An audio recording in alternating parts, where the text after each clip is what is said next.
Newsroom live এবার যে খবরের দিকে নজর রাখবো। বরের জন্য কিডনি বেচেও প্রতারিত।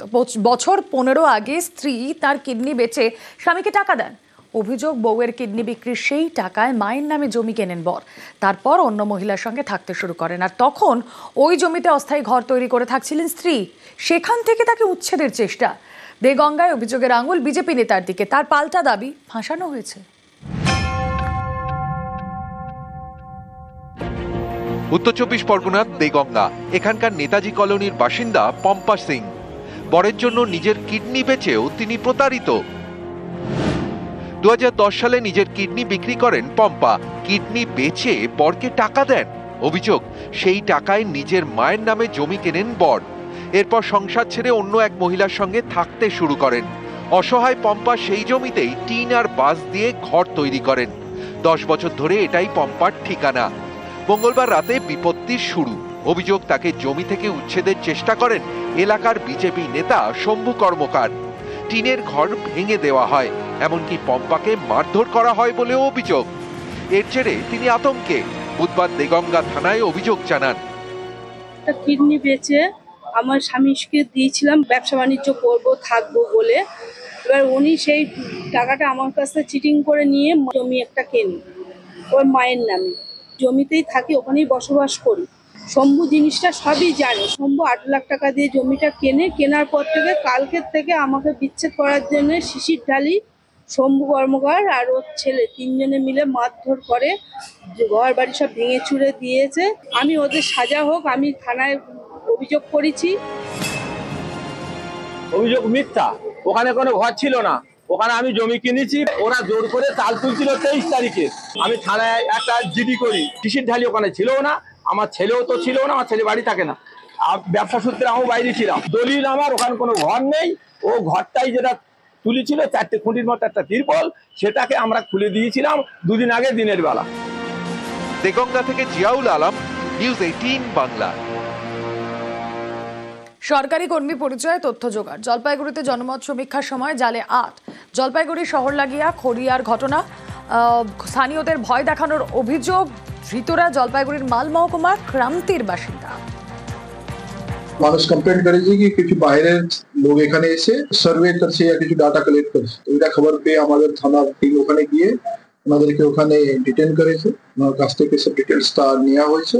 এখন একদম ইনিশিয়াল স্টেজে আছে। আমাদের ইনভেস্টিগেশন করে ইনকোয়ারি করে আমরা তারপরে আইনগত অ্যাকশন নেব। প্রাইভেট কোম্পানির হয়ে ওরা কিছু তথ্য ওখান থেকে সংগ্রহ করেছিল। সেই ডিটেলসটা আমরা চেক করছি কি অথরাইজেশন ছিল, ওরা লোকাল থানাতে ইয়া কোনো গ্রাম পঞ্চায়েতে কিছু জানিয়েছে কিনা, এটা আমরা দেখবো, তারপরে আইনগত অ্যাকশন। ভুয়ো পরিচয়পত্র দেখিয়ে জনমত সমীক্ষা। এবার চন্দ্রকোনায় পুলিশের জালে 2 মহিলা সহ 9 জনকে গ্রেফতার। সমীক্ষার নামে ব্যক্তিগত তথ্য সংগ্রহ, একাধিক জায়গায় পুলিশের অভিযান, গাড়ি, মোবাইল, ভুয়ো আই কার্ড বাজেয়াপ্ত। 9 নম্বর ওয়ার্ড, ওখান থেকে আমাদের বেশ কিছু মানুষের অভিযোগ আছে যে কয়েকজন ব্যক্তি, যুবক ছেলে, অপরিচিত ব্যক্তি, তারা এসে প্রত্যেকের ঘরে ঘরে যে সার্ভে করছিল, আধার কার্ড, ফোন নাম্বার এসব নিচ্ছিল। আইসিকে আমরা ব্যাপারটা বলি, স্যার সঙ্গে সঙ্গে পুলিশ পাঠিয়ে আমাদেরকে তুলে নিয়ে এসেছে। ওরা পরিচয়পত্র দিয়েছিল এবং পিকেট টিম বলে আমার এখানে ছিল 9 জন, 9 জনেরই আধার কার্ড দেখি আমি সেইভাবেই দিয়েছিলাম। থানার থেকে এনকোয়ারি করতে তখন কিছু মানুষ উদ্দেশ্য প্রণোদিতভাবে গোপনে মানুষের বাড়ি বাড়ি ঘুরে কিছু গোপন তথ্য সংগ্রহ করে নেওয়ার কাজ করছিলেন। এদেরকে পুলিশ গ্রেপ্তার করেছে। মাননীয় মুখ্যমন্ত্রী 2 দিন আগে উত্তরবঙ্গের কোন একটি সভা থেকে উনি সচেতন করেছিলেন। গ্রামে গ্রামে সজাগ প্রহরা ছিল। এর পেছনে কাদের হাত আছে এটা সরকার খুঁজে বের করবে, পুলিশ খুঁজে বার করবে। জনমত সমীক্ষার নামে তথ্য সংগ্রহ। বাঁকুড়ায় আগে গ্রেফতার 2 মহিলা সহ 5। ধৃত একজনের 2 দিনের পুলিশ হেফাজত, বাকি 4 জনের জেল হেফাজতের নির্দেশ। 10 জুন পর্যন্ত জেল হেফাজতে 4। অনুমতি ছাড়াই সমীক্ষার অভিযোগ। জিজ্ঞাসাবাদের বয়ানে অসঙ্গতি, দাবি পুলিশ সুপারের। ওরা ওপিনিয়ন পোল জনমত সমীক্ষা যে সার্ভেটা হয় সেটা করার জন্য এখানে এসেছিল। এটাতে সব আছে, ভোটার কার্ড, আইডি কার্ড সব আছে। তো স্থানীয় লোক 2 জন যে মহিলা প্রপার বাঁকুড়ায়, তারা কি করে জালিয়াতি হতে পারে আপনারা বলুন? না, আমি কিছু রাজনৈতিক দল জানি না, কিছু রাজনৈতিক দল আমি কিন্তু বলতে পারছি না। না না না, কোনো পলিটিক্যাল দলের নয়। যাদেরকে অ্যারেস্ট করা হয়েছে তারা ঠিক উত্তর দিচ্ছে না, পরপর তথ্যগুলো চেঞ্জ করছে। তাতে বোঝা যাচ্ছে কি ওরা কিছু লোক আছে আমরা ওর মধ্যে ডিপে ঢুকছি, আমরা জেনে যাব। এরা অনেক নাম দিচ্ছে, নানা রকম এজেন্সির নাম দিচ্ছে। আমরা আমাদের তথ্য পেয়েছি লোকের কাছ থেকে, তাদের ভোটার কার্ড, আধার কার্ড এগুলো নেওয়া, তার ছবি নেওয়া, ব্যাংক অ্যাকাউন্ট ডিটেলসগুলো নেওয়া, এইসব নেওয়ার যে কোনো যুক্তি হতে পারে না, এইসব উইদাউট পারমিশন এরা করছে। বিজেপির কোন এজেন্সি আমি তো জোর গলায় বলতে পারি, সামনে 2026-এর নির্বাচন, কত রকম উদ্দেশ্য নিয়ে আধার কার্ড যে পরিসংখ্যান, ভোটার কার্ড যে পরিসংখ্যান নিয়ে এরপর অনেক কিছু জালিয়াতি হচ্ছে আমরা দেখেছি, আগেও আমরা লক্ষ্য করেছি। সামনে নির্বাচনকে কেন্দ্র করে অনেক রকম ভাবে শান্ত বাংলাকে অশান্ত করার চেষ্টা করছে। প্রাইভেট সংস্থাগুলো এরা ভোটের আগে বিভিন্ন ধরনের সার্ভে করার জন্য শিক্ষিত বেকার যুবক যুবতীদের নিয়োগ করে, নামমাত্র পয়সার বিনিময়ে বিভিন্ন ধরনের সার্ভে করে। গরিব শিক্ষিত যুবকদের কিছু করার নেই, তাই তারা এইসব সংস্থায় নামমাত্র বেতনের জন্য কাজ করে যাতে তাদের রুজি রুটি চলে। প্রতারণা সংস্থা এবং অন্যান্য নাম দিয়ে, বিজেপির দালাল এই ধরনের নাম দিয়ে এরা এইসব বিভিন্ন গরিব যুবক যুবতীদের যারা কাজ করছে তাদেরকে বিভিন্নভাবে হ্যারাস করছেন। দলদাস পুলিশ দিয়ে এদেরকে অ্যারেস্ট করা হচ্ছে।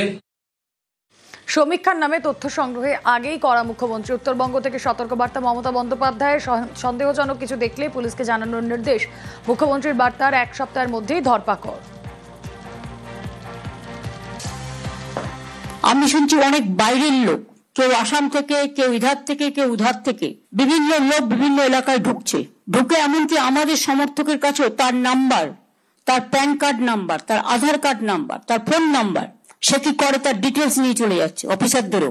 আমি পুলিশকে বলবো, বি অ্যালার্ট। বাইরে থেকে কোনো জঙ্গি যেন কোথাও গিয়ে শেল্টার নিতে না পারে।